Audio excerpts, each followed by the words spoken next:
Welcome friends to my channel Law with Dr. Rupali.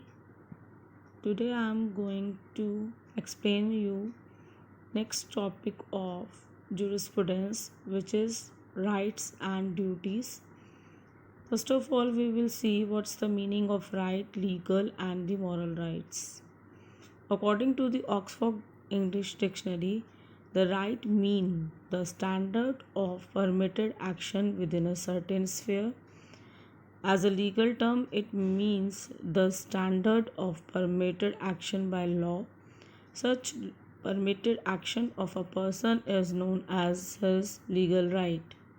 Moral or natural right means an interest recognized and protected by a rule of natural justice. तो इन तीनों में आप देख रहे हैं कैसे कैसे डिफरेंस बैठता है. अगर हम खाली राइट की बात करते हैं, एक उसके डेफिनेशन की बात करते हैं, उसकी मीनिंग की बात करते हैं according to Oxford English dictionary, तो उसका मतलब है एक स्टैंडर्ड है, एक परमिटेड स्टैंडर्ड है एक्शंस के जो हम कर सकते हैं with in a certain sphere. एक स्फेयर के अंदर जो हमारे एक परमिटेड एक्शंस हैं उनका जो स्टैंडर्ड है उसको राइट कहते हैं.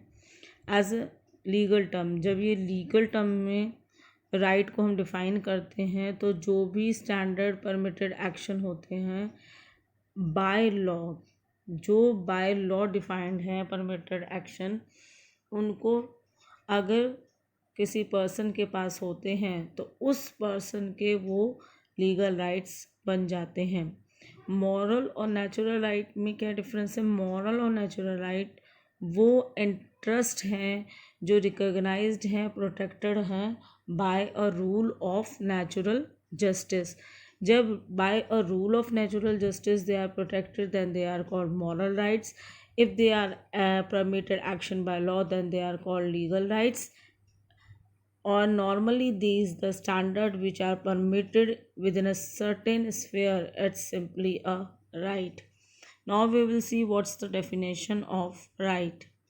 According to Austin, right is a faculty which resides in a determinate party or parties by a virtue of given law and which avails against a party or parties.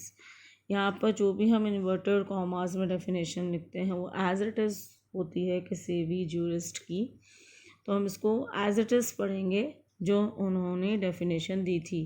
Right is a faculty which resides in a determinate party.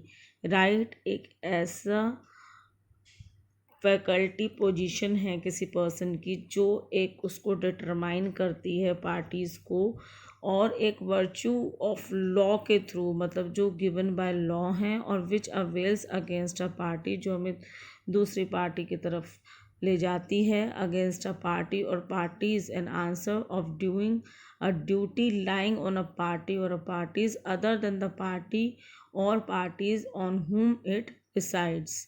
According to him, a person can be said to have only one, and neither or others are bound or obliged by law to do something or forbear in regard to him.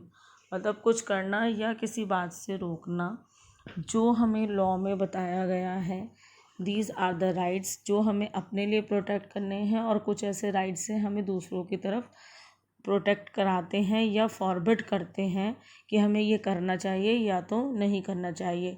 It means that a right has always a corresponding duty. तो right से एक duty भी निकल के आती है जो हमें बताती है कि हमें दूसरों के प्रति कैसा व्यवहार करना चाहिए. But this definition doesn't explain imperfect rights. According to Allen said right spring from the right. ये जितनी भी डेफिनेशन है प्री पॉइंट के हिसाब से भी इम्पॉर्टेंट है, बल्कि ये जो एलन वाली डेफिनेशन है ये पूछी गई है इन pre exam. Who said right spring from the right. It's very important. A man may have a legal right and a moral right both. According to Ellen said,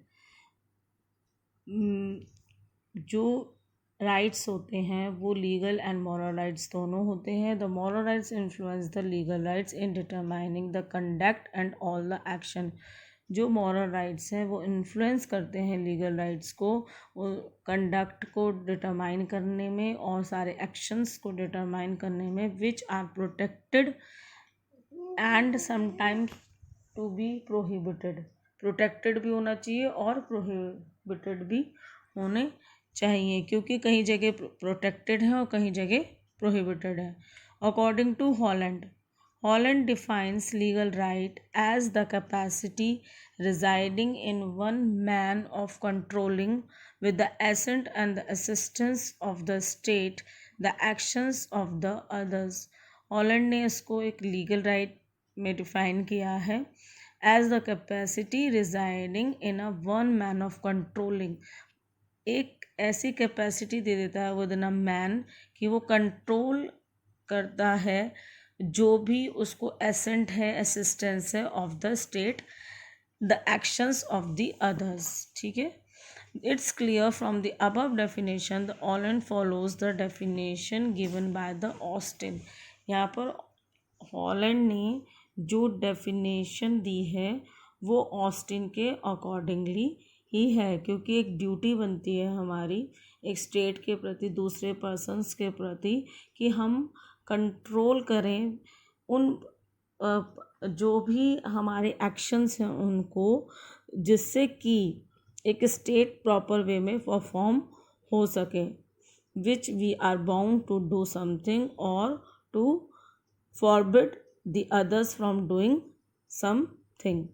Salmond said, according to the Salmond, a right is an interest recognized and protected by a rule of right. इनके according a right is an interest recognized and protected by a rule of right. जो right by a rule of right protected है और recognized है, उसको यहाँ पर इन्होंने define किया है as an interest. It is an interest respect for which is a duty and disregard of which is a wrong.